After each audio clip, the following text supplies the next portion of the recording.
നമസ്കാരം.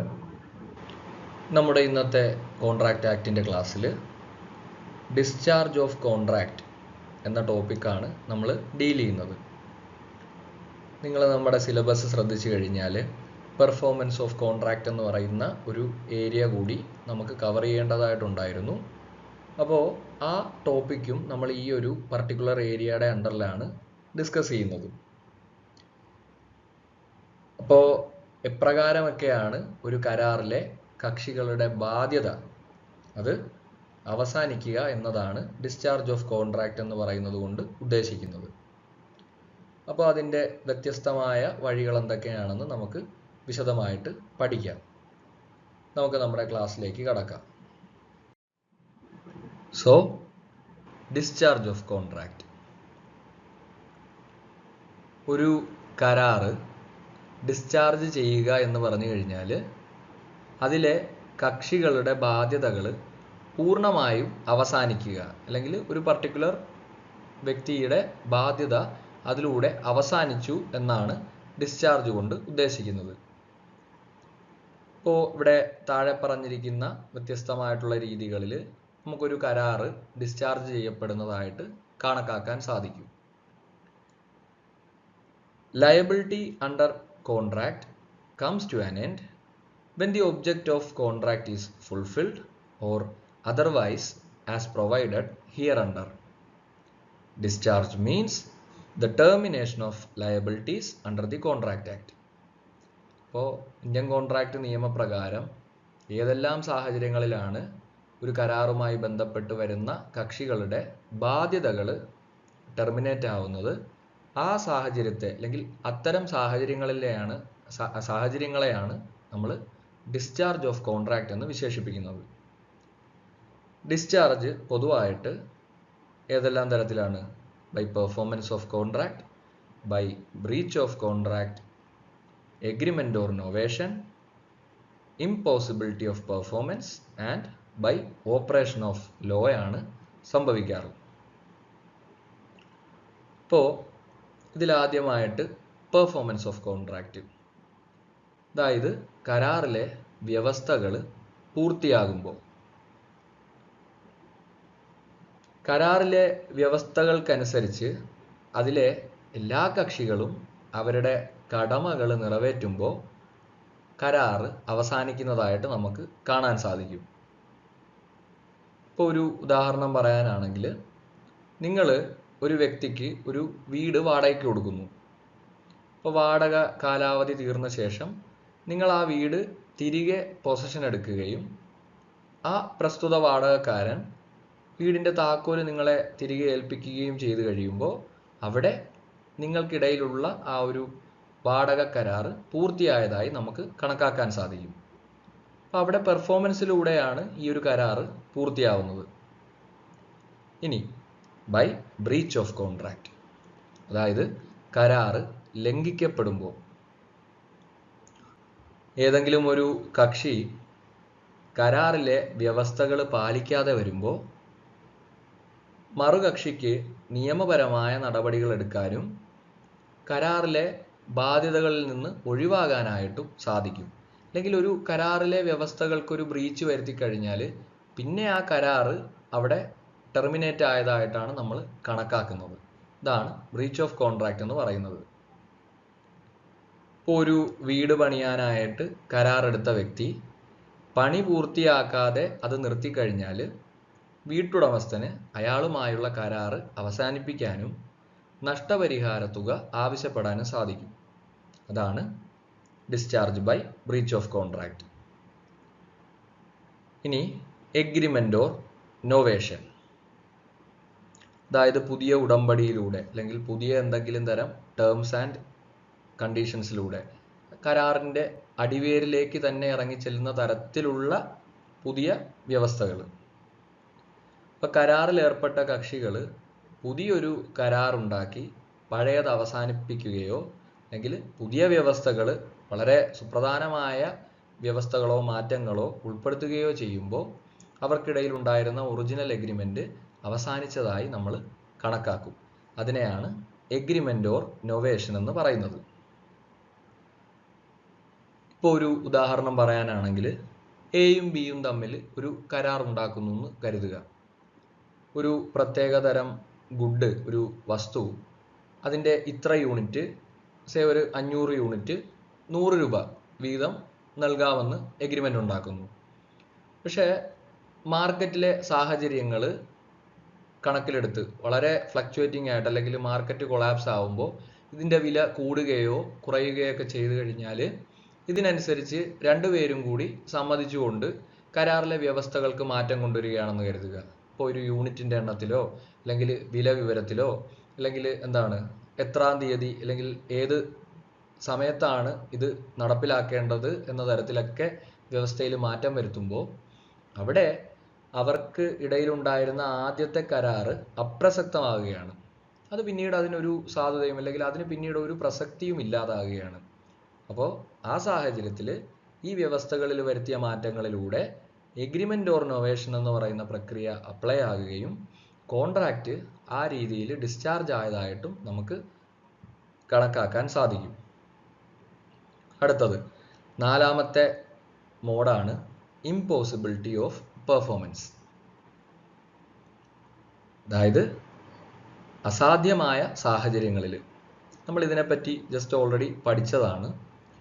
കരാറിലെ വ്യവസ്ഥകൾ പാലിക്കാൻ കഴിയാത്തത്ര അതിലെ വ്യവസ്ഥകൾ അല്ലെങ്കിൽ അതിൽ പറഞ്ഞിരിക്കുന്ന കാര്യങ്ങൾ അസാധ്യമാകുന്ന സാഹചര്യത്തിൽ കരാർ അവസാനിക്കുന്നതായിട്ട് നമുക്ക് കണക്കാക്കാം. ഉദാഹരണത്തിന് കരാറുണ്ടാക്കിയ വസ്തു അല്ലെങ്കിൽ അതിൻ്റെ സബ്ജക്റ്റ് മാറ്റർ നശിച്ചു പോവുകയോ അല്ലെങ്കിൽ നിയമം മൂലം ആ കാര്യം നിരോധിക്കപ്പെടുകയോ ഒക്കെ ചെയ്യുമ്പോൾ, ഒരു കല്യാണത്തിന് ബുക്ക് ചെയ്ത ഒരു ഓഡിറ്റോറിയം അത് അഗ്നിബാധയിൽ പൂർണ്ണമായിട്ടും കത്തി നശിച്ചു പോവുകയാണെന്ന് കരുതുക, അല്ലെങ്കിൽ മറ്റെന്തെങ്കിലും തരത്തിൽ അൺഫോർസീൻ ആയിട്ടുള്ള ഒരു ഇവന്റിലൂടെ അത് നശിച്ചു പോവുകയാണ്, ആ സബ്ജക്റ്റ് മാറ്റർ തന്നെ ഇല്ലാതായി പോവുകയാണെന്ന് കരുതുക.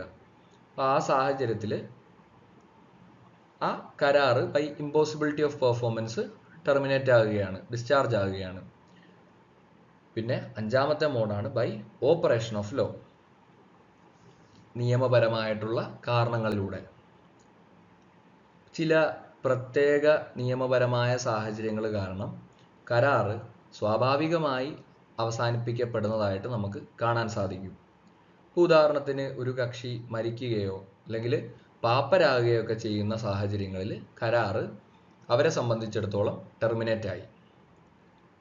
അപ്പോൾ ഇവയെല്ലാം ഒരു കരാർ എങ്ങനെയാണ് നിയമപരമായിട്ട് അവസാനിപ്പിക്കുന്നത് എന്നതിനെക്കുറിച്ചാണ്, അല്ലെങ്കിൽ അതിൻ്റെ വ്യത്യസ്തമായ മോഡുകളാണ് നമ്മൾ കണ്ടത്. ഇനി നമുക്ക് ഇവ ഓരോന്നായിട്ട് പരിശോധിക്കാം.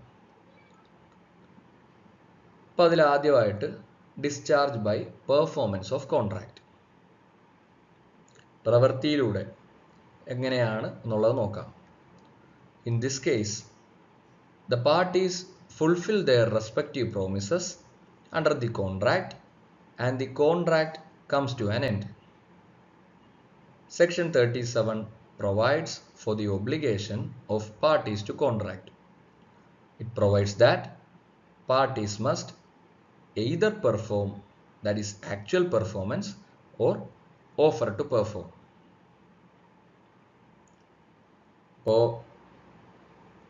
ഒരു കരാറ് എങ്ങനെയാണ് നിർവഹണത്തിലൂടെ അവസാനിക്കുന്നത്? ഒരു കരാറിലെ എല്ലാ കക്ഷികളും അവരവരുടെ ഉത്തരവാദിത്തങ്ങളും വാഗ്ദാനങ്ങളും പൂർണ്ണമായി നിറവേറ്റുമ്പോൾ ആ കരാറ് അവർക്കിടയിൽ അവസാനിക്കുന്നതായിട്ട് നമുക്ക് ബൈ പെർഫോമൻസ് ഡിസ്ചാർജ് ആകുന്നതായിട്ട് നമുക്ക് ഐഡൻറ്റിഫൈ ചെയ്യാൻ സാധിക്കും. ഇതിനെയാണ് കരാറ് നിർവഹണത്തിലൂടെ അവസാനിക്കുന്നു, ഡിസ്ചാർജ് ബൈ പെർഫോമൻസ് എന്ന് പറയുന്നത്. ഇന്ത്യൻ കോൺട്രാക്ട് ആക്ടിൻ്റെ സെക്ഷൻ 37 അനുസരിച്ച് കരാറിലെ കക്ഷികൾ അവരുടെ വാഗ്ദാനങ്ങൾ ഒന്നുകിൽ യഥാർത്ഥത്തിൽ നിറവേറ്റുകയോ, എയ്തർ ആക്ച്വൽ പെർഫോമൻസ്, അതല്ലെങ്കിൽ നിറവേറ്റാൻ തയ്യാറാണെന്ന് അറിയിക്കുകയോ ചെയ്തിരിക്കണം. അപ്പോൾ അവിടെയാണ് നമുക്ക് ഡിസ്ചാർജ് ബൈ പെർഫോമൻസ് എന്നതിനെ കണക്കാക്കാനായിട്ട് സാധിക്കുന്നത്. അപ്പോൾ ഈ രണ്ട് രീതികളെന്ന് പറഞ്ഞാൽ കരാറിലെ ഓരോ കക്ഷിയും അവരവരുടെ കടമകൾ പൂർണ്ണമായും നിറവേറ്റുന്നു. ഉദാഹരണത്തിന് നിങ്ങൾ ഓൺലൈനിൽ നിന്നും ഒരു പർട്ടിക്കുലർ തിങ് പർച്ചേസ് ചെയ്യുന്നു, ഒരു മൊബൈൽ ഫോൺ വാങ്ങുന്നു എന്ന് കരുതുക. നിങ്ങളൊരു ഓർഡർ നൽകി, നിങ്ങൾ ഇതിൻ്റെ പണം ഓൺലൈനായിട്ട് തന്നെ അടച്ചു. ആ കമ്പനി ആ മൊബൈൽ ഫോൺ കൃത്യസമയത്ത് നിങ്ങൾക്ക് എത്തിച്ചു തന്നു. ഇവിടെ നിങ്ങളും കമ്പനിയും അവരവരുടെ കടമകൾ പൂർത്തിയാക്കിയത് കൊണ്ട് നിങ്ങൾക്കിടയിലുള്ള ഈ കരാറ് പെർഫോമൻസ് മുഖേന ഡിസ്ചാർജായി. ഇനി ഓഫർ ടു പെർഫോം, അതായത് നിർവഹണത്തിനുള്ള വാഗ്ദാനം. ഒരു കക്ഷി തൻ്റെ വാഗ്ദാനം നിറവേറ്റാൻ തയ്യാറാണെന്ന് അറിയിക്കുമ്പോൾ മറ്റേ കക്ഷിയും ഇത്തരത്തിൽ ആ വാഗ്ദാനം നിറവേറ്റാൻ സന്നദ്ധനാണെങ്കിൽ അവിടെ ഇരുകക്ഷികൾക്കിടയിലും തങ്ങളുടെ വാഗ്ദാനങ്ങൾ നിറവേറ്റാൻ തയ്യാറാണെന്ന് പരസ്പരം അവർ സമ്മതിക്കുകയാണ്. അപ്പോൾ ആ സാഹചര്യത്തിൽ അതിനെയാണ് നമ്മൾ ഓഫർ ടു പെർഫോം അഥവാ ടെൻഡർ ഓഫ് പെർഫോമൻസ് എന്ന് പറയുന്നത്. ഇപ്പോൾ ഉദാഹരണം പറയാനാണെങ്കിൽ, ഞാനും നിങ്ങളും തമ്മിൽ എൻ്റെ കാറ് 5 ലക്ഷം രൂപയ്ക്ക് നിങ്ങൾക്ക് വിൽക്കാമെന്നൊരു കരാറുണ്ടാക്കുന്നു. അപ്പോൾ ഇന്ന തീയതി വിൽക്കാമെന്നാണ് ആ കരാറിൽ വ്യവസ്ഥ ചെയ്തിരിക്കുന്നത്. അപ്പോൾ കാറ് ഞാൻ നിങ്ങൾക്ക് ഡെലിവറി ചെയ്യുന്ന ആ ടൈമിൽ തന്നെ അതിന് സൈമിൾട്ടേനിയസ് ആയിട്ട് റെസിപ്രോക്കലായിട്ട് നിങ്ങൾ എനിക്ക് പൈസ തന്നോളാമെന്ന് നിങ്ങൾ വാഗ്ദാനം ചെയ്യുന്നു. നമുക്കിടയിൽ കരാർ വന്നു, ധാരണയായി. ഇനി ആ പർട്ടിക്കുലർ തീയതി എത്തുമ്പോൾ ഞാൻ കരാറുമായിട്ട് നിങ്ങളുടെ അടുക്കൽ എത്താനായിട്ട് റെഡി ആൻഡ് വില്ലിങ് ആണെന്ന് ഫോൺ മുഖാന്തരം നിങ്ങളെ അറിയിക്കുന്നു. നിങ്ങൾ പൈസയായിട്ട് എൻ്റെ അടുക്കൽ വന്ന് കാറ് വാങ്ങാം, അല്ലെങ്കിൽ ആ പർട്ടിക്കുലർ പ്ലേസിൽ വന്ന് കാറ് അതിൻ്റെ പൊസിഷൻ എടുത്തുകൊണ്ട് പോയിക്കോളാമെന്ന് പറഞ്ഞു കഴിഞ്ഞാൽ അവിടെ ഓഫർ ടു പെർഫോം ആണ് നമ്മൾ കാണിക്കുന്നത്. അപ്പോൾ ആ ഓഫർ ടു പെർഫോമൻസ്, അപ്പോൾ ഇതിൻ്റെ ഇടയിൽ പിന്നീട് മറ്റെന്തെങ്കിലും ഇൻ്റർവീനിങ് ആക്ടുകൾ കാരണം നമുക്ക് ഇത് നടക്കാതെ പോയി കഴിഞ്ഞാലും അവിടെ കരാർ ഡിസ്ചാർജ് ആയതായിട്ട് തന്നെയാണ് കണക്കാക്കുന്നത്. കാരണം എന്താണ്, അവിടെ റെഡി ആൻഡ് വില്ലിങ്നെസ് എന്ന് പറയുന്ന ഒരു ക്രൈറ്റീരിയ ഫുൾഫിൽ ആയി കഴിഞ്ഞു. അപ്പോൾ there was an offer to performance. അതാണ് സെക്ഷൻ 37 വിശദമാക്കുന്നത്. ഇനി ഇതിൽ ഏതെങ്കിലും ഒരു വ്യക്തി ഇതിന് താല്പര്യം കാണിക്കുന്നില്ല എന്നുണ്ടെങ്കിൽ റെഡി ആൻഡ് വില്ലിങ് ആയിട്ടുള്ള വ്യക്തിയെ സംബന്ധിച്ചിടത്തോളം കരാറ് ഡിസ്ചാർജ് ആയതായിട്ടും മറ്റേ വ്യക്തിക്കെതിരെ ഇദ്ദേഹത്തിന് ലീഗലായിട്ട് മൂവ് ചെയ്യാൻ പറ്റുന്നതായിട്ടും നമുക്ക് കാണാൻ സാധിക്കും. അതാണ് ഓഫർ ടു പെർഫോമൻസ്. ഇപ്പോൾ ഉദാഹരണത്തിന് ഞാൻ നിങ്ങൾക്ക് ഇതേ സിനാരിയോ തന്നെ കാർ വിൽക്കാമെന്ന് പറയുന്നു. വിൽക്കാനായിട്ട് ഞാൻ കാറും കൊണ്ട് ആ സ്പോട്ടിൽ എത്തുകയാണ്. പക്ഷെ നിങ്ങൾ പൈസയായിട്ട് അവിടെ വരുന്നില്ല. അപ്പം നിങ്ങൾ റെഡി ആൻഡ് വില്ലിങ് അല്ല. പക്ഷെ എൻ്റെ ഭാഗത്തുനിന്ന് ഓഫർ ടു പെർഫോമൻസ് ഉണ്ട്, അല്ലെങ്കിൽ ഓഫർ ടു പെർഫോം ഉണ്ട്. അപ്പോൾ എന്നെ സംബന്ധിച്ചിടത്തോളം ആ കോൺട്രാക്റ്റ് ഡിസ്ചാർജ് ആയി. Their respective promises unless they are excused from performing by the Contract Act or any other law. അപ്പോൾ ഇപ്രകാരം ഒരു കരാറിലെ എല്ലാ കക്ഷികളും തങ്ങളുടെ ഉത്തരവാദിത്തങ്ങൾ പൂർണ്ണമായും നിർവഹിക്കുമ്പോഴോ അല്ലെങ്കിൽ നിർവഹിക്കാൻ സന്നദ്ധരാണെന്ന് അവരുടെ സന്നദ്ധത അറിയിക്കുമ്പോഴോ ആ കരാർ നിയമപരമായി ഡിസ്ചാർജ് ആകുന്നതായിട്ട് നമുക്ക് കാണാനായിട്ട് സാധിക്കും. ഇതിൽ ഓർത്തു വെക്കേണ്ട കാര്യം എന്ന് പറയുന്നത് സെക്ഷൻ 37 ബേസിക്കായിട്ട് കരാറിൽ ഏർപ്പെടുന്ന വ്യക്തികൾക്കിടയിലുള്ള ഒബ്ലിഗേഷൻസിനെ പറ്റിയാണ് സൂചിപ്പിക്കുന്നത്. either പെർഫോമൻസ് അല്ലെങ്കിൽ ആക്ച്വൽ പെർഫോമൻസിലൂടെ ഡയറക്റ്റ് ആയിട്ട് കോൺട്രാക്റ്റ് കംപ്ലീറ്റ് ആകുന്നതായിട്ടും ഡിസ്ചാർജ് ആകുന്നതായിട്ടും, ഓഫർ ടു പെർഫോം വരുമ്പോൾ അവിടെ റെഡി ആൻഡ് വില്ലിങ് ആയിട്ടുള്ള പാർട്ടിയുടെ വ്യൂ പോയിന്റിൽ നിന്ന് അവിടെ ഒരു എന്താ പറയണ്ടേ ലിമിറ്റഡ് ആയിട്ടുള്ള ഒരു സെൻസിലാണ് നമ്മൾ ഡിസ്ചാർജിനെ കണക്കാക്കുന്നത്. ആരാണോ റെഡി ആൻഡ് വില്ലിങ് ആ പാർട്ടിയെ സംബന്ധിച്ചിടത്തോളം മറ്റേ പാർട്ടി പിന്നീട് കോൺട്രാക്റ്റിലെ വ്യവസ്ഥകൾ പാലിച്ചില്ലെങ്കിൽ ആ സാഹചര്യത്തിൽ ആ റെഡി ആൻഡ് വില്ലിങ് ആയിട്ടുള്ള പാർട്ടിയുടെ വ്യൂ പോയിന്റിൽ നിന്നും കോൺട്രാക്റ്റ് അദ്ദേഹത്തിൻ്റെ ലയബിലിറ്റീസ് ഡിസ്ചാർജ് ആകുന്നതായിട്ടുമാണ് നമ്മൾ കണക്കാക്കുന്നത്. അപ്പോൾ അതുകൂടി ഓർത്തു വയ്ക്കുക. നമ്മൾ നേരത്തെ സൂചിപ്പിച്ചതുപോലെ ഓഫർ ടു പെർഫോം ആയിട്ട് ബന്ധപ്പെട്ട് വരുന്ന വളരെ പ്രധാനപ്പെട്ട ഒരു വ്യവസ്ഥ സെക്ഷൻ 38 പറയുന്നുണ്ട്. Section 38 provides that where a promiser makes an offer of performance and promisee does not accept it, the promiser is not responsible for non-performance, nor does he lose his rights under the contract. നിർവഹണത്തിനുള്ള വാഗ്ദാനവുമായി ബന്ധപ്പെട്ട്, അതായത് ഒരു കരാറിലെ വാഗ്ദാനം ചെയ്യുന്ന കക്ഷി, അതായത് ആ promisor തൻ്റെ കടമകൾ നിറവേറ്റാനായിട്ട് തയ്യാറാണെന്ന് പ്രോമിസിയെ അറിയിക്കുകയും എന്നാൽ മറുകക്ഷി ആ വാഗ്ദാനം സ്വീകരിക്കാതിരിക്കുകയും ചെയ്താൽ വാഗ്ദാനം ചെയ്തയാള് പിന്നീട് ആ കടമ നിറവേറ്റാത്തതിന് ഉത്തരവാദിയായിരിക്കുന്നതല്ല. അതാണ് സെക്ഷൻ 38 പറയുന്നത്. മാത്രമല്ല ഈ സാഹചര്യത്തിൽ അദ്ദേഹത്തിന് കരാർ പ്രകാരമുള്ള അവകാശങ്ങൾ നഷ്ടപ്പെടുകയുമില്ല. ഈ ഒരു ഓഫർ ഓഫ് പെർഫോമൻസ് വെക്കുന്ന ആ പ്രോമിസറിന് തൻ്റെ കോൺട്രാക്റ്റിന്റെ കീഴിലുള്ള അവകാശങ്ങൾ നഷ്ടപ്പെടുകയുമില്ല.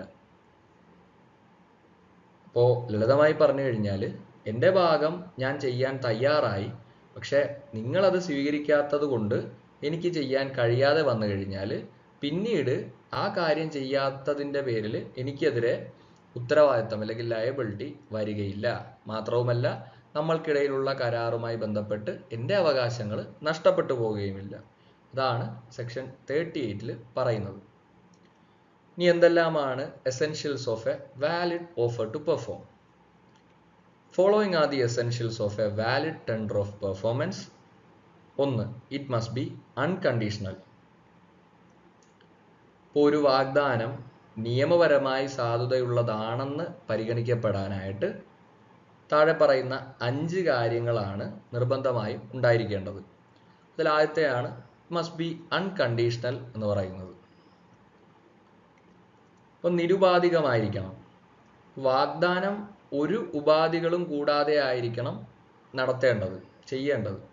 ഇപ്പോൾ പുതിയ വ്യവസ്ഥകൾ വെച്ച് വാഗ്ദാനം ചെയ്താൽ അല്ലെങ്കിൽ ഓഫർ ടു പെർഫോം പുതിയ വ്യവസ്ഥകളോട് കൂടിയാണ് വെക്കുന്നതെങ്കിൽ അത് കണ്ടീഷണൽ ആണ്, അത് സാധുതയില്ലാത്തതാണ്. ഉദാഹരണത്തിന് നിങ്ങൾ ഒരാൾക്ക് ഒരു സാധനം വിറ്റപ്പോൾ അതിൻ്റെ പൈസ തരാനുള്ള ആള് പറയുകയാണ് ഇതിൻ്റെ പകുതി ഞാൻ പൈസയായിട്ട് തരാം, പിന്നെ എൻ്റെ കയ്യിലുള്ള ഒരു വിലപിടിപ്പുള്ള വസ്തു കൂടി ബാക്കി തുകയായിട്ട് കണക്കാക്കി തരാമെന്ന് പറഞ്ഞു കഴിഞ്ഞാൽ അവിടെ നിങ്ങൾ തമ്മിൽ എഗ്രി ചെയ്തിരുന്ന ടേംസിനോട് അല്ല അദ്ദേഹം ഒരു ഓഫർ ഓഫ് പെർഫോമൻസ് വെക്കുന്നത്. അത് അൺകണ്ടീഷണൽ അല്ല, ഉപാധികളോട് കൂടിയാണ്. ആ ഒരു വസ്തു കൂടി നിങ്ങൾ സ്വീകരിച്ചു കഴിഞ്ഞ് ഇത് രണ്ടും കൂടി നിങ്ങൾ എന്താണ് ഇതിനുള്ള പേയ്മെൻ്റായി കണക്കാക്കണം എന്നുള്ള തരത്തിലാണ് ഓഫർ ടു പെർഫോമൻസ് വെക്കുന്നത്. അതൊരു വാലിഡ് ഓഫർ ടു പെർഫോം അല്ല. പിന്നെ രണ്ടാമത്തെ വ്യവസ്ഥ എന്താണ്? It must be made at A proper time and place. അതായത് കരാറിൽ പറഞ്ഞിട്ടുള്ള സമയത്തും അതിൽ സൂചിപ്പിച്ചിട്ടുള്ള സ്ഥലത്തും വെച്ച് മാത്രമായിരിക്കണം വാഗ്ദാനം ചെയ്യേണ്ടത്, ഇത്തരത്തിൽ ഓഫർ ടു പെർഫോം നടത്തേണ്ടത്, അല്ലെങ്കിൽ അത് നടത്താമെന്ന് പറയുന്നത്. അപ്പോൾ ഇപ്രകാരം പറഞ്ഞിട്ടില്ലെങ്കിൽ റീസണബിൾ ആയിട്ടുള്ളൊരു പ്ലേസും ടൈമും ചൂസ് ചെയ്യുക. പിന്നെ മൂന്നാമത്തത് it must B under such circumstances that the promisee may have a reasonable opportunity of ascertaining that the promiser is able and willing then and there to perform.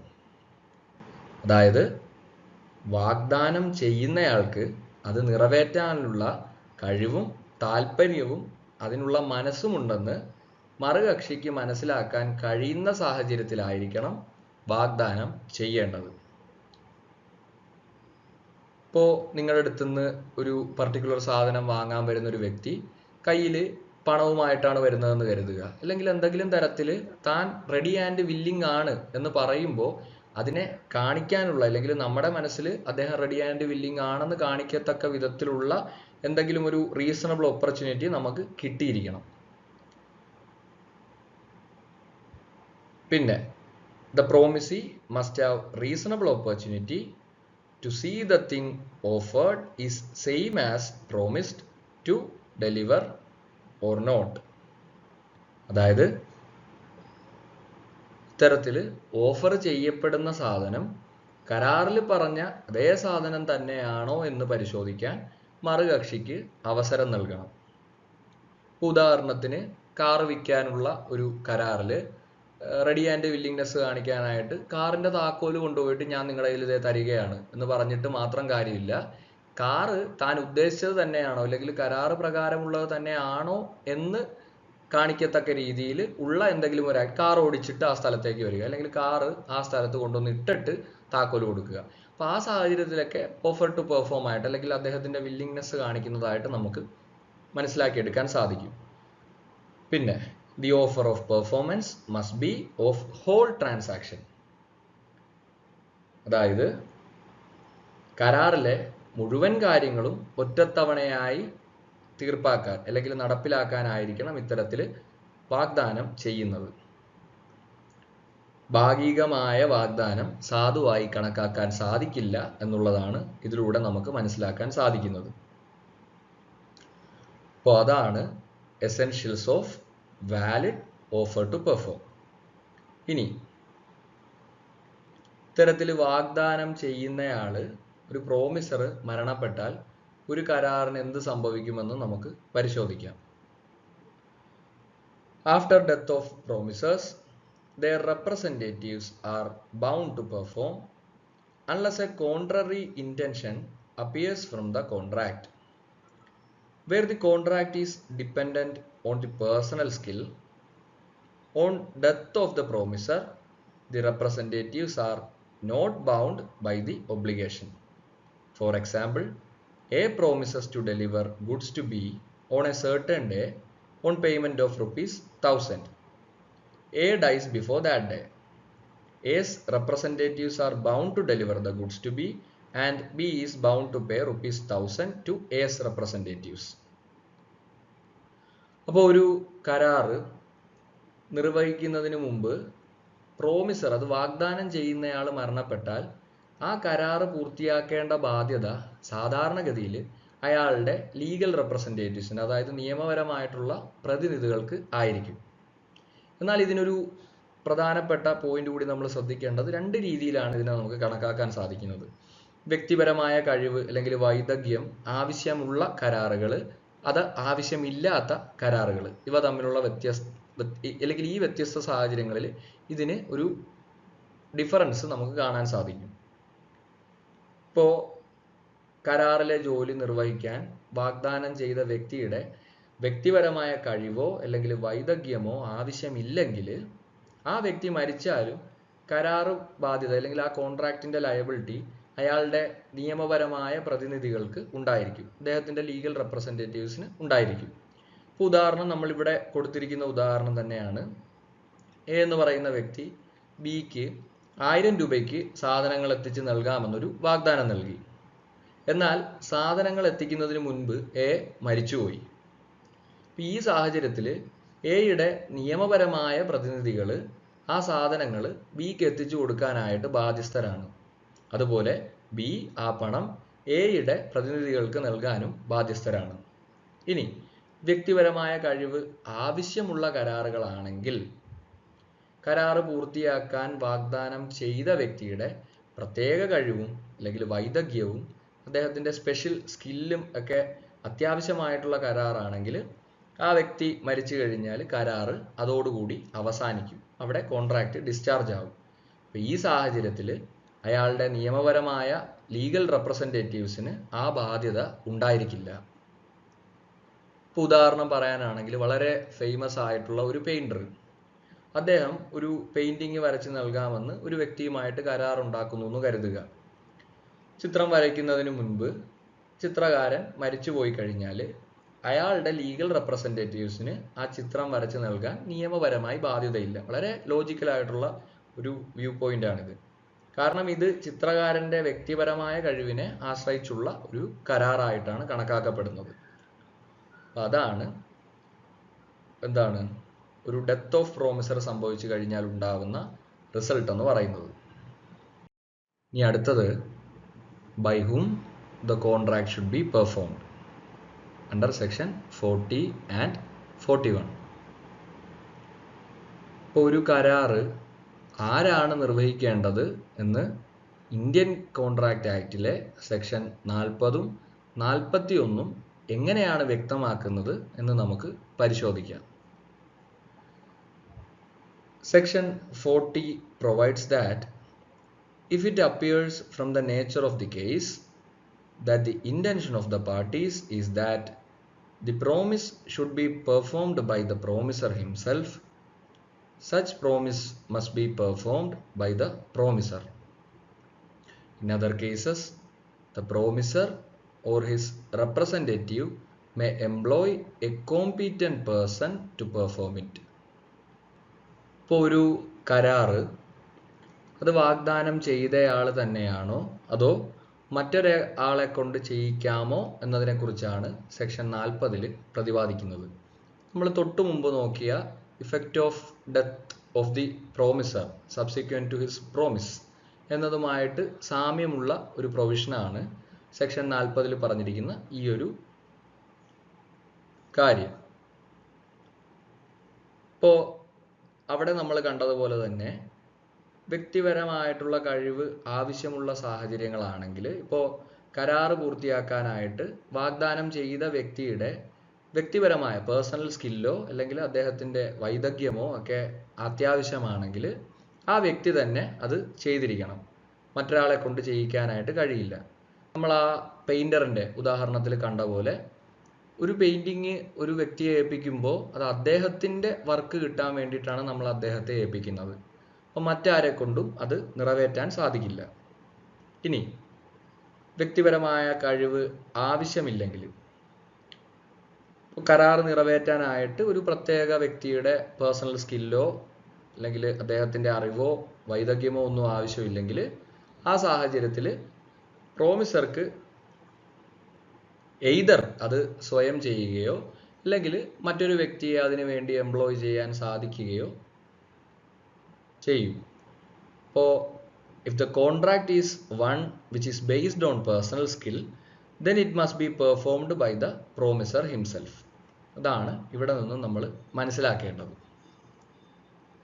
നമ്മൾ നേരത്തെ ഓൾറെഡി ഡിസ്കസ് ചെയ്ത ഉദാഹരണവും ഇവിടെ കൊടുത്തിട്ടുണ്ട്. Section 40 ആ ഒരു പ്രൊവിഷൻ്റെ അർത്ഥം എന്ന് പറയുന്നത് നമ്മൾ ഇതാണ് മനസ്സിലാക്കേണ്ടത്. ആ ഒരു effect of death of the promisor എന്ന് പറയുന്ന ഏരിയയിൽ ഡിസ്കസ് ചെയ്ത മാറ്റർ തന്നെ ഇനി പാർട്ടീസ് എലൈവ് ആണെങ്കിലും പേഴ്സണൽ സ്കില്ലോ വൈദഗ്ധ്യമോ വേണ്ടാത്തിടത്തോളം മറ്റൊരാളെ നിയോഗിക്കുന്നതിൽ തെറ്റൊന്നും തന്നെ ഇല്ല, അൺലസ് എക്സ്പ്രസ്ലി മെൻഷൻഡ് അതർവൈസ്. അതുകൂടി ശ്രദ്ധിക്കുക. Section 41 provides that when the promisee accepts the performance of the promise from a third person, he cannot afterwards enforce against it. അപ്പോൾ ഒരു കരാറിലെ വാഗ്ദാനം അക്സെപ്റ്റ് ചെയ്യുന്ന കക്ഷി, അതിൻ്റെ പ്രോമിസി, ആ പ്രോമിസ് ചെയ്തയാൾക്ക് പകരം ഒരു മൂന്നാമൻ്റെ കയ്യിൽ നിന്നും അല്ലെങ്കിൽ മൂന്നാമത്തെ മറ്റൊരു വ്യക്തിയിൽ നിന്നും കരാർ നിർവഹണം സ്വീകരിക്കുകയാണെങ്കിൽ പിന്നീട് അതേ കാര്യം ആവശ്യപ്പെട്ട് പ്രോമിസ് ചെയ്തയാളെ, പ്രോമിസറെ സമീപിക്കാനായിട്ട് ഈ പ്രോമിസിക്ക് സാധിക്കില്ല. അതാണ് സെക്ഷൻ 41 പറഞ്ഞിരിക്കുന്നത്. For example, A owes B ₹1000. C, who is a friend of A, gives B ₹1000 as a discharge of the debt due to A. If B accepts the amount, then he cannot claim ₹1000 from A. വളരെ സിമ്പിളായിട്ടുള്ള ഒരു ഉദാഹരണമാണ്. A എന്ന വ്യക്തി ബിക്ക് 1000 രൂപ കൊടുക്കാനായിട്ടുണ്ടായിരുന്നു. എയുടെ സുഹൃത്തായ സി ആ കടം വീട്ടാനായിട്ട് ബിക്ക് 1000 രൂപ നൽകി. ബി ആ പണം സ്വീകരിക്കുകയാണെങ്കിൽ പിന്നീട് ബിക്ക് എയോട് ആ പണം ആവശ്യപ്പെടാനായിട്ട് നിയമപരമായി സാധിക്കില്ല. ഇവിടെ ബി മൂന്നാമതൊരാളായ സിയിൽ നിന്നും പണം സ്വീകരിച്ചതിലൂടെ എയുടെ കടം അവസാനിച്ചതായും അവർക്കിടയിലുള്ള ആ ഡെപ്റ്റ് ഡിസ്ചാർജായി ആ പ്രോമിസ് കംപ്ലീറ്റ് ആയതായിട്ടും കണക്കാക്കപ്പെടും. അപ്പോൾ ഈ രണ്ട് സെക്ഷനുകളും ഒരു കരാറ് ആരാണ് നിർവഹിക്കേണ്ടതെന്നും അത് മൂന്നാമതൊരാൾ നിർവഹിച്ചാൽ ഉണ്ടാകുന്ന നിയമപരമായ മാറ്റങ്ങൾ എന്തൊക്കെയാണെന്നുമാണ് വ്യക്തമാക്കുന്നത്. സെക്ഷൻ 40യും 41. ഇനി അടുത്തത് പെർഫോമൻസ് ഓഫ് ജോയിന്റ് പ്രോമിസസ്. ഒന്നിലധികം ആളുകൾ ചേർന്ന് ഒരു പ്രോമിസ് നൽകുമ്പോൾ, ഒരു ജോയിന്റ് പ്രോമിസ് വെക്കുമ്പോൾ അതിലെ ബാധ്യതകൾ എങ്ങനെയാണ് കൈകാര്യം ചെയ്യേണ്ടതെന്ന് ഇന്ത്യൻ കോൺട്രാക്ട് ആക്ടിൻ്റെ സെക്ഷനുകളായിട്ടുള്ള 42 മുതൽ 45 വരെ പറയുന്നു. അപ്പോൾ അതിൽ ആദ്യമായിട്ട് നമുക്ക് 42ഉം 43ഉം നോക്കാം. Section 42 to 45 deal with the devolution of joint liabilities and rights respectively. Section 42 provides that when two or more persons have made a joint promise, then all such persons, their representatives or survivors, must jointly fulfill the promise. ഇപ്പോൾ കൂട്ടായ ബാധ്യതകളെ പറ്റിയാണ് section 42 വ്യക്തമാക്കുന്നത്.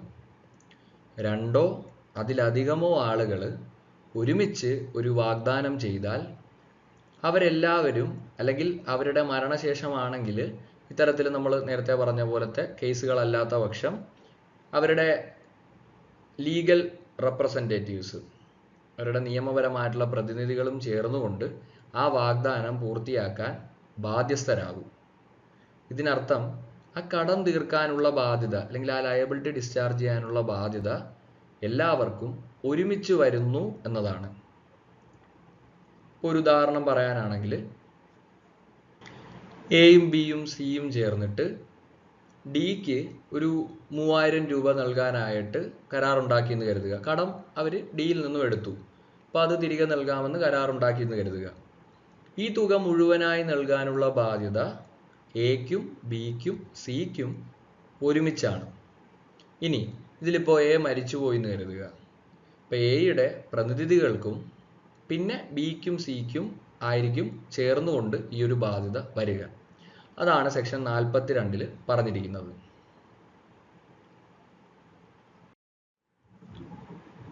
Liability of joint promises is joint and several.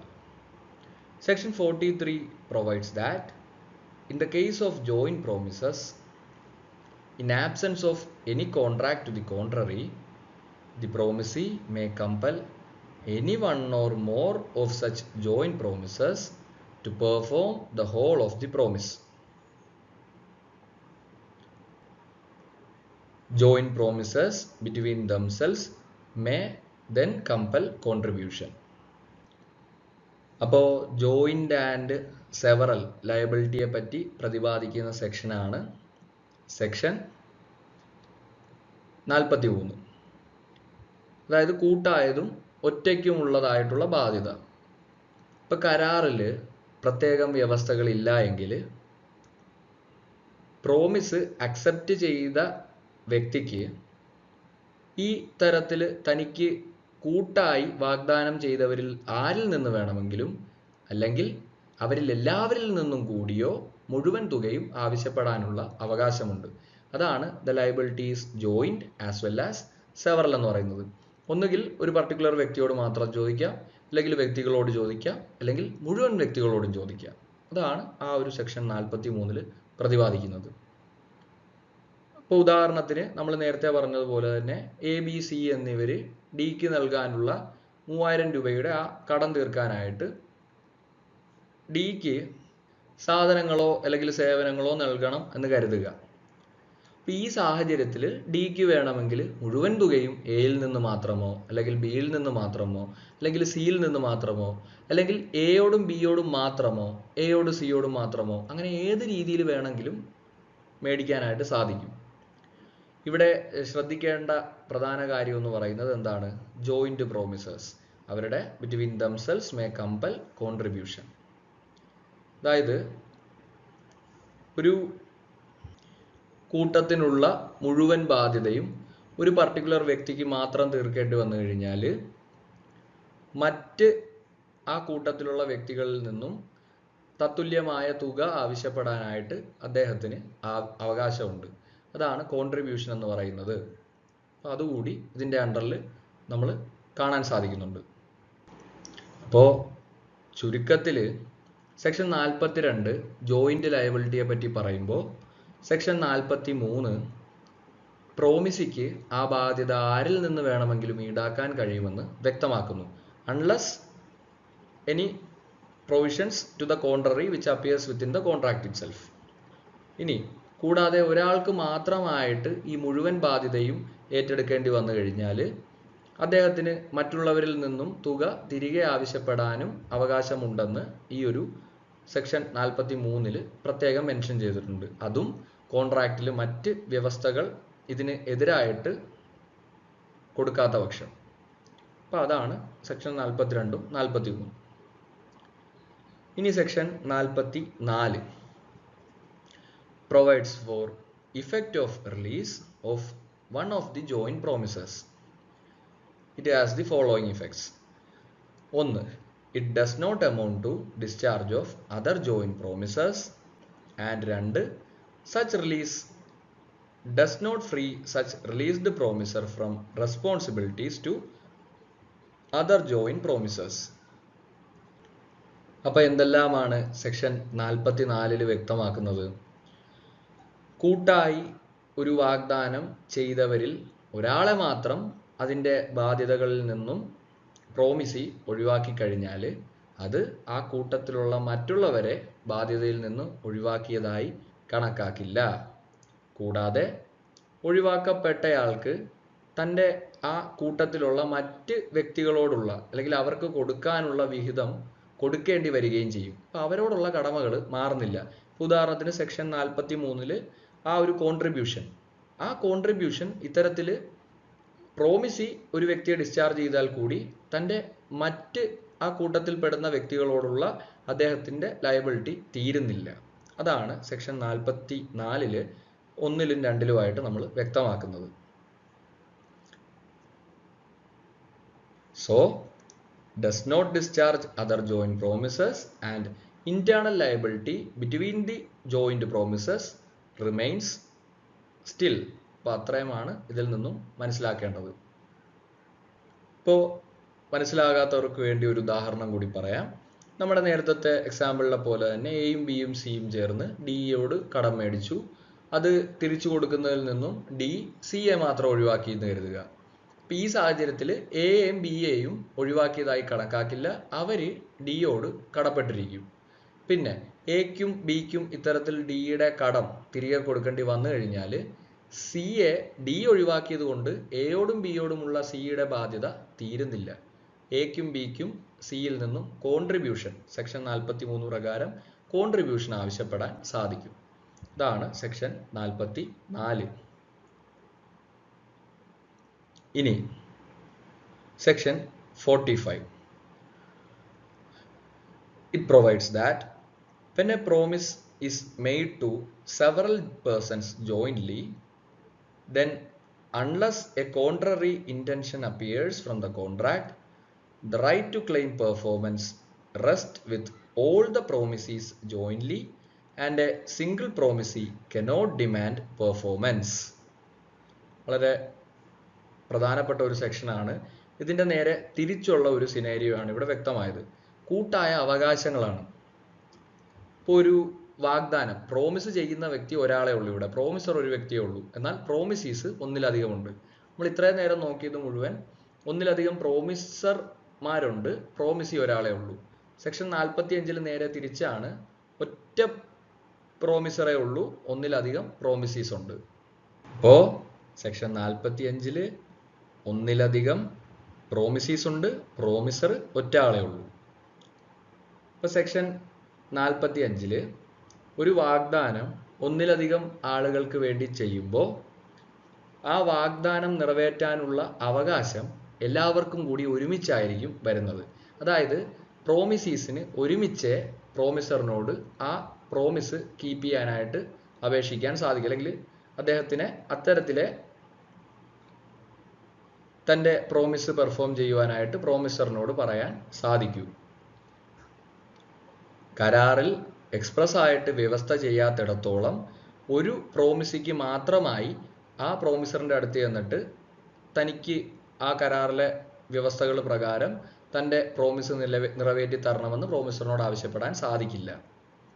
നമുക്ക് ആക്ടിലെ തന്നെ ഒരു illustration പരിശോധിക്കാം. ഈ കാര്യം കുറച്ചുകൂടി വ്യക്തമാവും. അപ്പോൾ A in consideration of ₹5,000 lent to him by B and C promises B and C jointly to repay them that sum with interest on a specified day.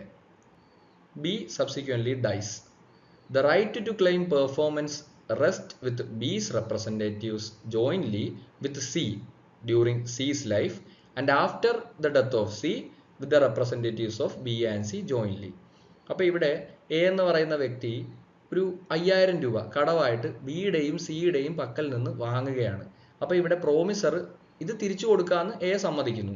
അപ്പം promisor ഒരാളെ ഉള്ളൂ, പ്രോമിസേഴ്സ് ഒന്നിലധികമുണ്ട്, പ്രോമിസീസ് ഒന്നിലധികമുണ്ട്. ഇപ്പോൾ സെക്ഷൻ 45 പ്രകാരം സെക്ഷൻ 45 മാത്രമാണ് ഈ ഒരു സാഹചര്യം കാണുന്നതെന്ന് ഓർത്തു വയ്ക്കുക. അപ്പോൾ എ എന്ന് പറയുന്ന ആ പ്രോമിസർ അദ്ദേഹം ഇത്തരത്തിൽ കൊടുത്ത വാഗ്ദാനം നിറവേറ്റിയെടുക്കാൻ ബിക്കും സിക്കും ഒരുമിച്ച് സാധിക്കുകയുള്ളൂ, കരാറിൽ മറുത്ത് പറയാത്ത പക്ഷം. കരാറിൽ പറഞ്ഞിട്ടുണ്ടെന്ന് വിചാരിക്കുക, ബിക്ക് വന്ന് ആവശ്യപ്പെടാം അല്ലെങ്കിൽ സിക്ക് വന്ന് ആവശ്യപ്പെടാം എന്ന് പറഞ്ഞിട്ടുണ്ടേ പറ്റും. അല്ലാത്ത പക്ഷം ബിക്കും സിക്കും ചേർന്നേ ഇതിനെ ആവശ്യപ്പെടാനായിട്ട് സാധിക്കുകയുള്ളൂ. കാരണം അവർ ജോയിന്റ് പ്രോമിസീസ് ആണ്. ഇനി ബി മരിച്ചു പോയാൽ ബിയുടെ റെപ്രസെൻറ്റേറ്റീവ്സിനും സിക്കും ജോയിന്റ് ആയിട്ട് ആവശ്യപ്പെടാം. സിയും മരിച്ചു പോയാൽ ബിയുടെയും സിയുടെയും റെപ്രസെൻറ്റേറ്റീവ്സിന് ചേർന്നുകൊണ്ട് ആവശ്യപ്പെടാം. അതാണ് സെക്ഷൻ 45 പറയുന്നത്. അപ്പം ഞാൻ ഒന്നുകൂടി എടുത്തു പറയുന്നു, ഇതുവരെയുള്ള കേസിൽ നമ്മൾ കണ്ടത് ഒന്നിലധികം പ്രോമിസർമാരുണ്ട്, ഒറ്റ പ്രോമിസിയേ ഉള്ളൂ. ഇവിടെ നമ്മൾ കണ്ടത് ഒറ്റ പ്രോമിസറേ ഉള്ളൂ, ഒന്നിലധികം പ്രോമിസികളുണ്ട്. അപ്പം സിറ്റുവേഷൻ രണ്ട് കേസിലും വ്യത്യസ്തമാണ്, നമുക്കത് മനസ്സിലായി. അപ്പം ഇനി അടുത്തതായിട്ട് സമയബന്ധിതമായ കരാറുകൾ എങ്ങനെയാണ് നിർവഹിക്കേണ്ടതെന്നും സമയം പാലിക്കാതെ വന്നു കഴിഞ്ഞാൽ നിയമപരമായി എന്ത് സംഭവിക്കുമെന്നും പരിശോധിക്കാം. അപ്പോൾ ഇതിനെപ്പറ്റി ഇന്ത്യൻ കോൺട്രാക്റ്റ് ആക്ടിൻ്റെ സെക്ഷൻ 46, 47 പിന്നെ 55 ഉപയോഗിച്ചാണ് നമുക്ക് വ്യക്തത വരുത്താൻ സാധിക്കുന്നത്. അപ്പോൾ അതിൽ ആദ്യമായിട്ട് section 46. Section 46 provides that when no time is fixed by the parties, then the contract must be performed within reasonable time. What is reasonable time is a question of fact. ഒരു കരാറിലെ കക്ഷികൾ തമ്മിൽ അത് പൂർത്തിയാക്കുന്നതിന് വേണ്ടിയിട്ട് ഒരു പർട്ടിക്കുലർ ടൈം, ഒരു സമയം നിശ്ചയിച്ചിട്ടില്ലെങ്കിൽ അത് റീസണബിൾ ആയിട്ടുള്ള ഒരു ടൈമിനുള്ളിൽ, അതായത് ന്യായമായ സമയത്തിനുള്ളിൽ നിർവഹിക്കണം എന്നതാണ് സെക്ഷൻ 46 പറയുന്നത്. ഈ ന്യായമായ സമയമെന്ന് പറയുന്നത് ഓരോ സാഹചര്യത്തിലും വ്യത്യസ്തപ്പെട്ടിരിക്കും. അപ്പോൾ അതുകൊണ്ട് തന്നെ അതൊരു ക്വസ്റ്റ്യൻ ഓഫ് ഫാക്റ്റ് ആണ്, അഥവാ വസ്തുതാപരമായ ഒരു ചോദ്യമാണ്. ഇപ്പോൾ ഒരു ഉദാഹരണം പറയാനാണെങ്കിൽ, നമ്മൾ ഒരു ഓൺലൈൻ പ്ലാറ്റ്ഫോമിൽ നിന്ന് അല്ലെങ്കിൽ ഒരു ത്രൂ ഒരു പർട്ടിക്കുലർ ആപ്പ് നമ്മൾ ഫുഡ് ഓർഡർ ചെയ്യുന്നു എന്ന് വിചാരിക്കുക. അപ്പോൾ ആ സമയത്ത് റീസണബിൾ ടൈം എന്ന് പറയുന്നത് മാക്സിമം നമുക്ക് അവർക്ക് കൊടുക്കാൻ പറ്റുന്നത് 1 hour ആണ്, അങ്ങനെ കരുതുക. അല്ലെങ്കിൽ അവർ എക്സ്പ്രസ് ആയിട്ട് വിത്തിൻ 20 minutes പറഞ്ഞിട്ടുണ്ടെങ്കിൽ അവരുടെ ആ വ്യവസ്ഥകൾ പ്രകാരം. അപ്പോൾ ഇനി അല്ല, ഇന്നത്തെ ദിവസം ഈ ഒരു 1 hourനുള്ളിൽ പോലും തരുന്നില്ല, പിറ്റേന്ന് വന്നിട്ട് ഫുഡ് ഡെലിവറി ചെയ്യാൻ സാധിക്കുമോ? ഇല്ല. കാരണം നമ്മുടെ ആ ഒരു പർട്ടിക്കുലർ കോൺട്രാക്റ്റിൻ്റെ, നമ്മൾ അവരുമായിട്ട് എൻ്റർ ആവുന്ന ആ ഒരു കരാർ വ്യവസ്ഥ പ്രകാരം റീസണബിൾ ടൈം എന്ന് പറയുന്നത് മാക്സിമം അങ്ങേയറ്റം ഒരു 1 hour ആണ്. ഇന്ന് നമ്മൾ രാത്രി വിശപ്പിന് വേണ്ടിയിട്ട് ഭക്ഷണം ഓർഡർ ചെയ്യുമ്പോൾ പിറ്റേന്ന് കൊണ്ടുവന്നത് ഡെലിവറി ചെയ്ത് കഴിഞ്ഞാൽ അവിടെ ടൈം ഫിക്സ് ചെയ്തില്ല എന്ന് പറഞ്ഞിട്ട് അവർക്ക് തോന്നിയതുപോലെ പെരുമാറാൻ പറ്റില്ല. റീസണബിൾ ടൈമിനുള്ളിൽ അത് ചെയ്തിരിക്കണം. അപ്പോൾ ഇവിടെ സൂചിപ്പിച്ചതുപോലെ എന്താണ് റീസണബിൾ എന്നുള്ളത് ഒരു വസ്തുതാപരമായ ചോദ്യമാണ്. അത് കരാറുകളുടെ അടിസ്ഥാനത്തിൽ അല്ലെങ്കിൽ സാഹചര്യങ്ങളുടെ അടിസ്ഥാനത്തിൽ, സർക്കംസ്റ്റാൻസിൻ്റെ അടിസ്ഥാനത്തിൽ, അല്ലെങ്കിൽ എന്താ പറയണ്ട, നേച്ചർ ഓഫ് ബിസിനസ് അല്ലെങ്കിൽ ട്രേഡ് അല്ലെങ്കിൽ കൊമേഴ്സ്, അപ്പോൾ ഇതിൻ്റെയൊക്കെ അടിസ്ഥാനത്തിൽ ചിലപ്പോൾ വ്യത്യസ്തമായിട്ട് മാറിയും തിരിഞ്ഞും വന്നേക്കാം. അപ്പോൾ അതാണ് സെക്ഷൻ 46 പറയുന്നത്. സെക്ഷൻ 47 എന്താണ്? It provides that when a promise is to be performed on a certain day and at a specified place, the promise must be performed during usual business hours on such day. അപ്പോൾ 47 time and place അത് specify ചെയ്തിട്ടുണ്ടെങ്കിലുള്ള കാര്യങ്ങളാണ് വ്യക്തമാക്കിയിരിക്കുന്നത്. ഇപ്പം 47 പ്രകാരം ഒരു കരാറ് കൃത്യമായിട്ട് ഒരു ദിവസം നിർവഹിക്കണമെന്ന്, ഇന്ന സ്ഥലത്ത് വെച്ച് നിർവഹിക്കണമെന്ന് പറഞ്ഞിട്ടുണ്ടെങ്കിൽ അത് ആ ദിവസത്തെ സാധാരണ പ്രവൃത്തി സമയത്തിനുള്ളിൽ, യൂഷ്വൽ ബിസിനസ് അവേഴ്സിനുള്ളിൽ ആ പറഞ്ഞിരിക്കുന്ന പർട്ടിക്കുലർ സ്ഥലത്ത് വെച്ച് തന്നെ നിർവഹിക്കപ്പെട്ടിരിക്കണം. അതാണ് 47 പറയുന്നത്.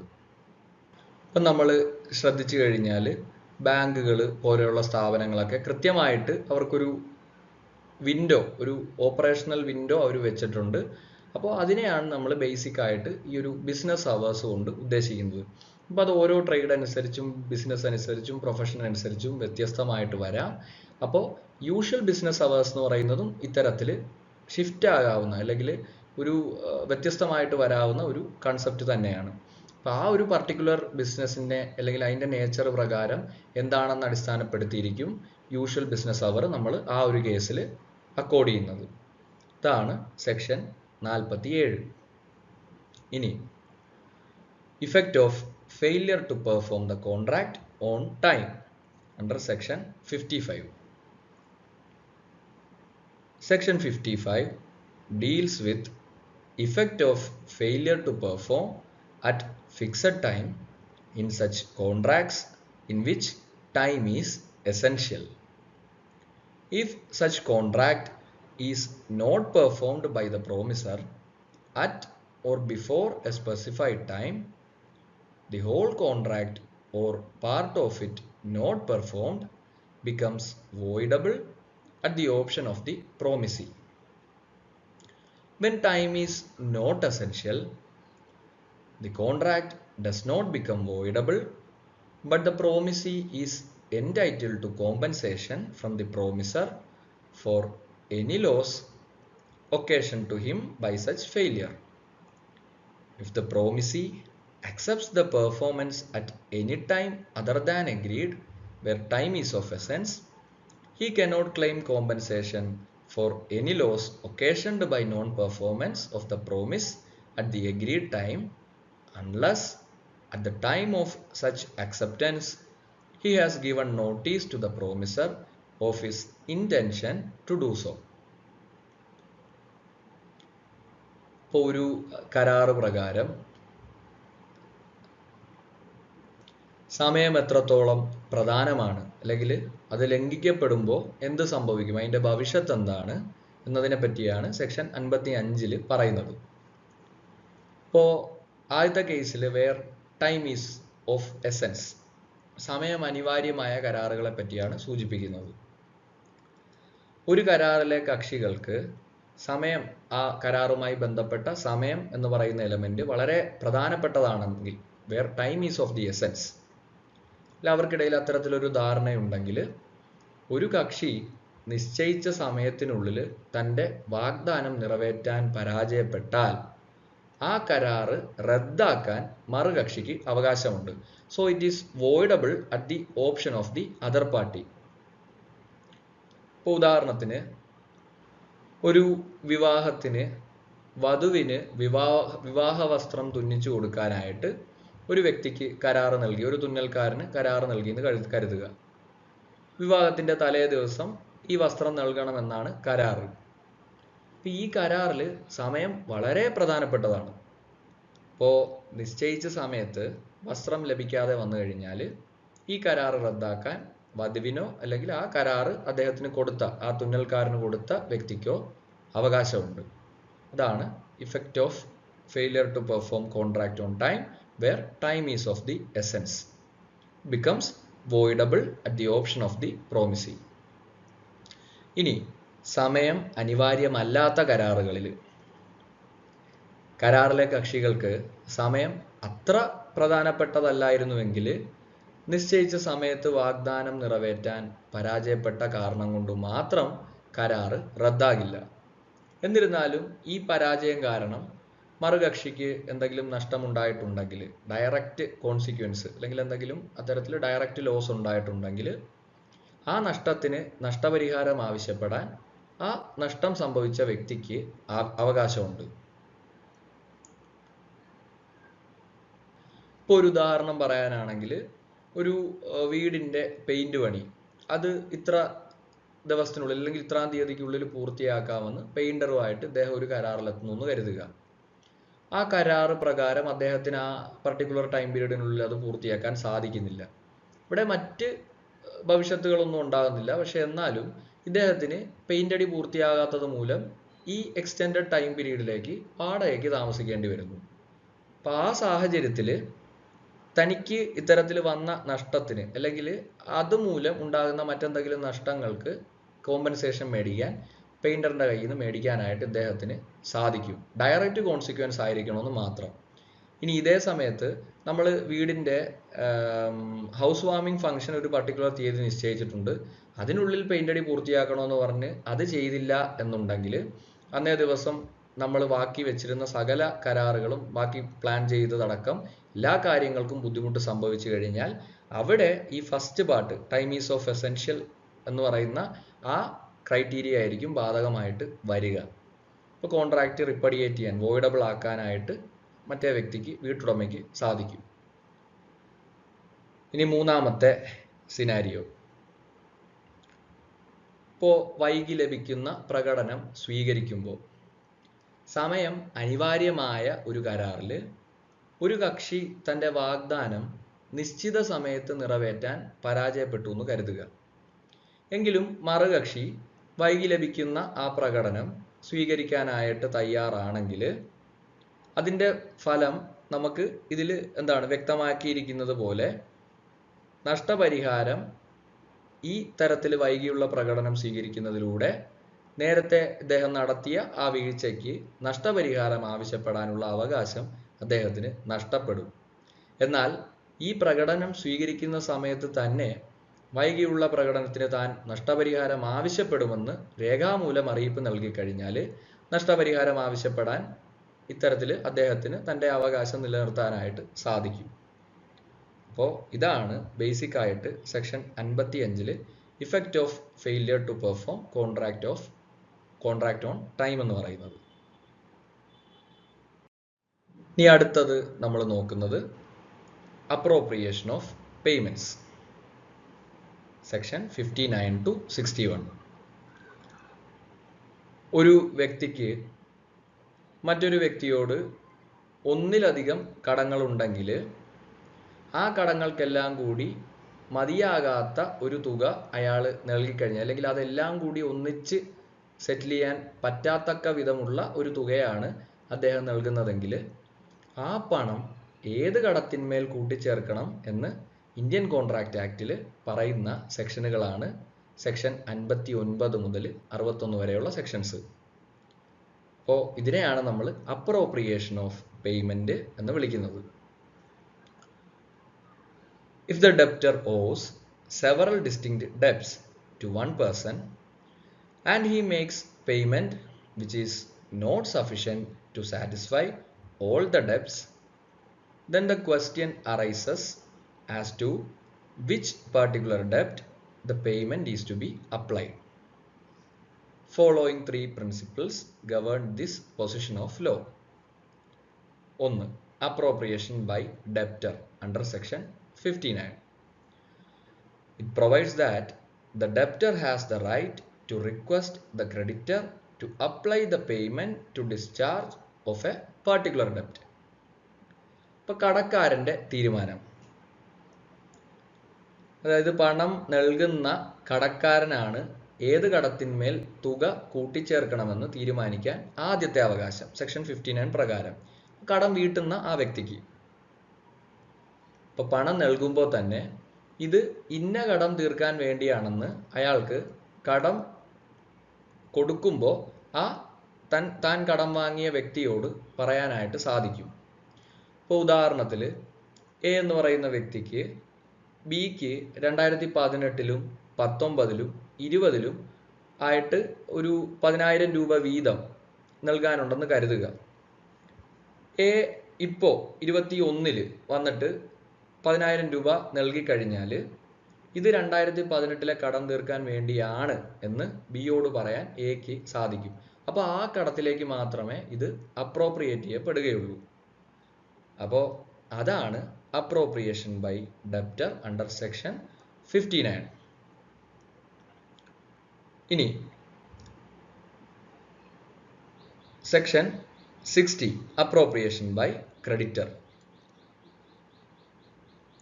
If the debtor makes the payment without any appropriation, then the creditor may use the payment at his discretion to satisfy the debt. ഇപ്പോൾ കടം കൊടുത്തയാളുടെ ക്രെഡിറ്ററിൻ്റെ ഡിസ്ക്രിഷൻ വരുന്നത് എപ്പോഴാണ്? പണം നൽകുമ്പോൾ കടക്കാരൻ ഒരു പ്രത്യേക കടത്തിൻ്റെ കാര്യം അല്ലെങ്കിൽ ഇന്ന കടത്തിലേക്കാണ് ഈ പേയ്മെൻറ്റ് അപ്രോപ്രിയേറ്റ് ചെയ്യേണ്ടത് എന്ന് പറഞ്ഞിട്ടില്ലെങ്കിൽ ആ തുക ഏത് കടത്തിന്മേൽ കൂട്ടിച്ചേർക്കണമെന്ന് തീരുമാനിക്കാനുള്ള വിവേചനാധികാരം കടം കൊടുത്തയാൾക്കാണ് വന്നു ചേരുന്നത്. അയാൾക്ക് തൻ്റെ ഇഷ്ടത്തിനനുസരിച്ച് ഏതെങ്കിലും കടത്തിന്മേൽ അത് കൂട്ടിച്ചേർക്കാനായിട്ട് സാധിക്കും. ഇപ്പോൾ ഉദാഹരണത്തിന് നമ്മൾ നേരത്തെ പറഞ്ഞ എക്സാമ്പിളിലെ പോലെ തന്നെ 3 കടങ്ങളുണ്ട്. അതിൽ ഏത് കടത്തിലേക്ക് അപ്രോപ്രിയേറ്റ് ചെയ്യണമെന്ന് പറഞ്ഞില്ലെങ്കിൽ ഏത് കടത്തിൽ വേണമെങ്കിലും കടക്കാരന് ക്രെഡിറ്റർക്ക് അതിനെ അപ്രോപ്രിയേറ്റ് ചെയ്യാൻ സാധിക്കും.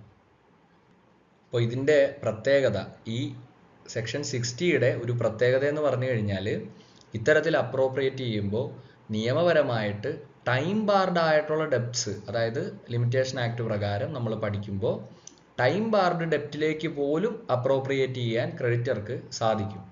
ഇപ്പോൾ ഈ 3 കടങ്ങളിൽ ഒന്ന് ലിമിറ്റേഷൻ ആക്ട് പ്രകാരം താൻ കൃത്യസമയത്ത് സ്യൂട്ട് മൂവ് ചെയ്യാഞ്ഞത് കൊണ്ട് ലിമിറ്റേഷൻ ആയെന്ന് കരുതുക, ബാർഡ് ബൈ ലിമിറ്റേഷൻ ആണെന്ന് കരുതുക. അപ്പോൾ ഡെപ്റ്റർ പൈസ തിരികെ നൽകുന്നു. അദ്ദേഹം ഏത് കടത്തിലേക്കാണ് ഇത് അപ്രോപ്രിയേറ്റ് ചെയ്യേണ്ടതെന്ന് വ്യവസ്ഥ ചെയ്യുന്നുമില്ല.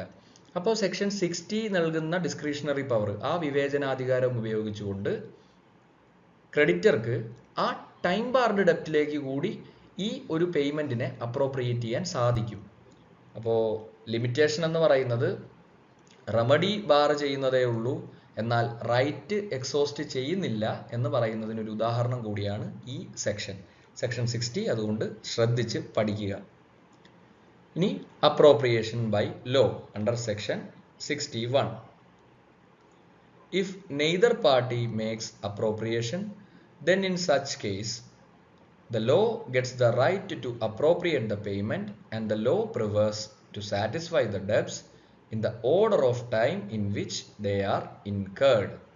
അപ്പോൾ ഈ സാഹചര്യത്തിലും ഇത്തരത്തിൽ whether they are or if they are not barred by limitation, അതായത് ലിമിറ്റേഷൻ ആക്ട് പ്രകാരം ബാർഡ് ആണെങ്കിൽ കൂടി വേണമെങ്കിൽ ഇത്തരത്തിൽ അപ്രോപ്രിയേഷൻ ആ പേയ്മെൻറ്റിനെ അപ്രോപ്രിയേറ്റ് ചെയ്യാനായിട്ട് സാധിക്കും. നിങ്ങൾ ആ സെക്ഷൻ 61ൻ്റെ എക്സ്പ്രസ് ആയിട്ടുള്ള വേർഡിങ്സ് നോക്കിക്കഴിഞ്ഞാൽ where neither party makes any appropriation, the payment shall be applied in discharge of the debts in order of time, whether they are or are not barred by the law in force for the time being as to the limitation of suits. അപ്പോൾ limitation ആക്ടിൽ പ്രകാരം time Bard ആണെങ്കിൽ കൂടി വേണമെങ്കിൽ കോടതിക്ക് അതിൻ്റെ വിവേചനാധികാരം ഉപയോഗിച്ച് ആ ഡെപ്റ്റിലേക്ക് വേണമെങ്കിലും 59-60 പ്രകാരം വ്യക്തികൾ, കടക്കാരനും കടം നൽകിയ ആളും ഇത്തരത്തിൽ അപ്രോപ്രിയേറ്റ് ചെയ്തിട്ടില്ലെങ്കിൽ ചെയ്യാം എന്നാണ് സെക്ഷൻ 61ൽ പറയുന്നത്. അപ്പോൾ ചുരുക്കി പറഞ്ഞാൽ ഇത്രയേ ഉള്ളൂ. 59 പ്രകാരം അപ്രോപ്രിയേഷൻ ബൈ ഡെപ്റ്റർ ആണെങ്കിൽ ഏത് കടത്തിലേക്കെന്നുള്ളത് കടം വീട്ടുന്നയാൾക്ക് പറയാം. അപ്രോപ്രിയേഷൻ ബൈ ക്രെഡിറ്റർ ആണെന്നുണ്ടെങ്കിൽ 59 കീഴിലെ ഡെപ്റ്ററുടെ അവകാശം അദ്ദേഹം ഉപയോഗിക്കാത്തപ്പോൾ തൻ്റെ റൈറ്റ് അവിടെ ക്രെഡിറ്റർക്ക് വരികയും തൻ്റെ വിവേചനാധികാരം ഉപയോഗിച്ച് ഇഷ്ടമുള്ള കടത്തിലേക്ക് ഇവൻ ഫോർ എ ടൈം ബാർഡ് ഡെപ്റ്റ് ആ തുകയെ അപ്രോപ്രിയേറ്റ് ചെയ്യാനായിട്ട് ക്രെഡിറ്റർക്ക് സാധിക്കും. രണ്ട് കൂട്ടരും 59-ഉം 60-ഉം പ്രകാരം ഡെപ്റ്ററും ക്രെഡിറ്ററും തങ്ങളുടെ റൈറ്റ് എക്സസൈസ് ചെയ്തിട്ടില്ലെന്നുണ്ടെങ്കിൽ നിയമം അവിടെ ഇടപെടും. കോടതിക്ക് അതിൻ്റെ ഡിസ്ക്രിപ്ഷൻ ഉപയോഗിച്ച് ഇത്തരത്തിൽ അപ്രോപ്രിയേഷൻ നടത്താം. Rule in ക്ലെയ്റ്റൺസ് case. Appropriation means adjustment. First in, first out rule. When a debtor who owes several debts to one particular creditor makes a payment which is not sufficient to discharge all the debts, The question is to which debt or debts the payment should be adjusted. Clayton's case laid down the principles of such appropriation, and these are termed as the first in, first out rule. These principles are incorporated with modification in section 59 to 61 of the Contract Act. അപ്പോൾ നമ്മൾ ഈ contract ആക്ടിൻ്റെ ഈ സെക്ഷനുകളിലൊക്കെ പഠിച്ച ഈ നിയമപരമായിട്ടുള്ള principles ക്ലേറ്റൺസ് case എന്ന് പറയുന്ന കേസിൽ റൂൾ ഇൻ ക്ലേറ്റൺസ് കേസ് എന്നാണ് അതിനെ വിളിക്കുന്നത്. അപ്പോൾ ആ കേസിൽ കോടതി നേരത്തെ തന്നെ, അതായത് ഡിവൈൻസ് വേഴ്സസ് നോബിൾസ് എന്നാണ് ഇതിൻ്റെ യഥാർത്ഥ സൈറ്റേഷൻ. അപ്പോൾ ഈ കേസിലെ പ്രകാരം ഫസ്റ്റ് ഇൻ ഫസ്റ്റ് ഔട്ട്, അതായത് ടൈം അല്ലെങ്കിൽ അതിൻ്റെ ഇൻ ദ കോഴ്സ് ഓഫ് ഒക്കോറിങ് ഏതാണോ ആദ്യത്തെ കടം അതാദ്യം വീട്ടുക എന്നുള്ള തരത്തിൽ ആ റൂൾ ഇൻ ക്ലേറ്റൺസ് കേസ് എന്നാണ് നമ്മൾ അതിനെ പറയുന്നത്. ആ രീതിയിലായിരിക്കും ആ തരത്തിലുള്ള കടങ്ങളെ ഡിസ്ചാർജ് ചെയ്യുക എന്നുള്ളത്. ഇപ്പോൾ ബേസിക് ആയിട്ട് നമ്മുടെ ആക്ട് പ്രകാരം പണം നൽകുന്നയാൾക്ക് അല്ലെങ്കിൽ ആ കടം വീട്ടുന്നയാൾക്ക്, ആ ഡെപ്റ്റർക്ക് ആദ്യം മുൻഗണന, പിന്നെ ക്രെഡിറ്റർക്ക്, അതിനുശേഷം നിയമത്തിന്. ക്ലേറ്റൺസ് കേസിലെ പ്രിൻസിപ്പിൾ എന്ന് പറഞ്ഞു കഴിഞ്ഞാൽ ഫസ്റ്റ് ഇൻ ഫസ്റ്റ് ഔട്ട് ആണ്. ആദ്യത്തെ കടം ഏതാണോ ആ കടത്തിലേക്ക് അപ്രോപ്രിയേറ്റ് ചെയ്യുക. അതാണ് നിയമപരമായിട്ട് കോമൺ ലോ കോടതികൾ സ്ഥാപിച്ചെടുത്ത നിയമതത്വം. അതാണ് നമുക്കിവിടെ പഠിക്കാനുള്ളത്. ഇനി അടുത്തതായിട്ട് manner of performance of promises. Section 50. The performance of any promise may be made in any manner or at any time which the promisee prescribes or sanctions. അതായത് ഒരു പ്രോമിസ് എങ്ങനെ, അത് എപ്പോൾ നടപ്പാക്കണമെന്ന് തീരുമാനിക്കാൻ വാഗ്ദാനം സ്വീകരിക്കുന്ന വ്യക്തിക്ക്, അതായത് പ്രോമിസിക്ക് പൂർണ്ണമായ സ്വാതന്ത്ര്യം ഉണ്ടെന്നാണ് സെക്ഷൻ 50 പറയുന്നത്. അതായത് പ്രോമിസർ വാഗ്ദാനം സ്വീകരിക്കുന്ന വ്യക്തിയുടെ നിർദ്ദേശങ്ങൾക്കനുസരിച്ച് വേണം സെക്ഷൻ 50 പറയുന്നത് പ്രകാരം പ്രവർത്തിക്കാനായിട്ട്. ഉദാഹരണത്തിന് നിങ്ങൾ നിങ്ങളുടെ സുഹൃത്തിന് ഒരു പുസ്തകം കൊടുക്കാമെന്ന് വാഗ്ദാനം ചെയ്യുന്നു എന്ന് കരുതുക. പുസ്തകം എങ്ങനെ ഏത് സമയത്ത് നൽകണമെന്ന് നിങ്ങളുടെ സുഹൃത്തിന് നിർദ്ദേശിക്കാനായിട്ട് സാധിക്കും ഈ സെക്ഷൻ പ്രകാരം. അപ്പോൾ നിങ്ങളുടെ സുഹൃത്തിൻ്റെ ആ നിർദ്ദേശം അനുസരിച്ചായിരിക്കണം നിങ്ങൾ പുസ്തകം നൽകേണ്ടത്. ഇനി എന്താണ് സെക്ഷൻ 51? ഒരേ സമയം നടപ്പാക്കേണ്ട വാഗ്ദാനങ്ങൾ അഥവാ റെസിപ്രോക്കൽ പ്രോമിസസിനെ പറ്റിയാണ് സെക്ഷൻ 51-ൽ പ്രതിപാദിക്കുന്നത്. When a contract consists of reciprocal promises to be simultaneously performed, no promiser need to perform his promise unless the promisee is ready to perform his reciprocal promise. ഒരു കരാറിൽ ഇരു കക്ഷികളുടെയും വാഗ്ദാനങ്ങൾ ഒരേ സമയം നിറവേറ്റപ്പെടേണ്ടതാണെങ്കിൽ ഒരു കക്ഷി തൻ്റെ വാഗ്ദാനം നടപ്പാക്കാൻ തയ്യാറായില്ലെങ്കിൽ മറ്റേ കക്ഷിക്ക് തൻ്റെ വാഗ്ദാനം നടപ്പാക്കേണ്ട ആവശ്യം വരുന്നില്ല. ഉദാഹരണത്തിന് A and B contract that A shall deliver goods to B paid for by B on delivery. A need not deliver the goods unless B is ready and willing to pay for the goods on delivery. Similarly, B need not pay for the goods unless A is ready and willing to deliver the goods on payment.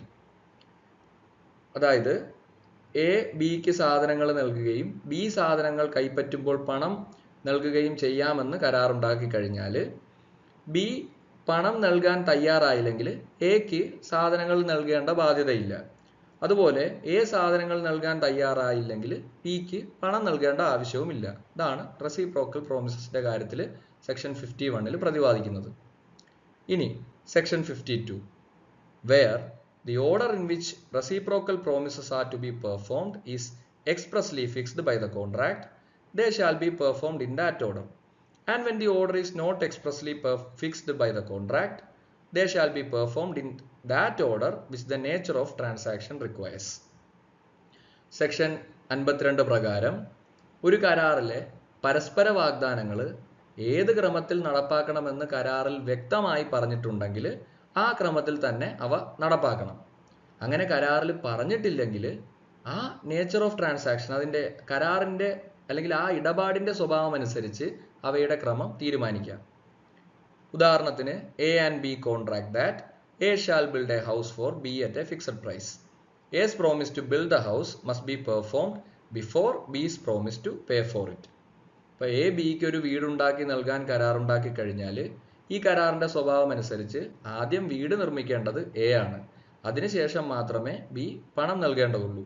അതായത് വീട് നിർമ്മാണം പൂർത്തിയാകാതെ പണം ആവശ്യപ്പെടാൻ എക്ക് സാധിക്കില്ല. അപ്പോൾ ഇതോടുകൂടി ഇന്നത്തെ ക്ലാസ് അവസാനിച്ചിരിക്കുന്നു. ഡിസ്ചാർജിൻ്റെ ഒരു മോഡായ ഡിസ്ചാർജ് ബൈ പെർഫോമൻസും അതുമായി ബന്ധപ്പെട്ട് വരുന്ന ചില പ്രധാനപ്പെട്ട സെക്ഷൻസുമാണ് നമ്മൾ ഇന്ന് പഠിച്ചത്. ബാക്കി മോഡ്സ് നമുക്ക് അടുത്ത ക്ലാസ്സിൽ മറ്റൊരു ക്ലാസ്സിൽ ഡിസ്ചാർജുമായി ബന്ധപ്പെട്ട് വരുന്ന ക്ലാസ്സിൽ പഠിക്കാം. നന്ദി.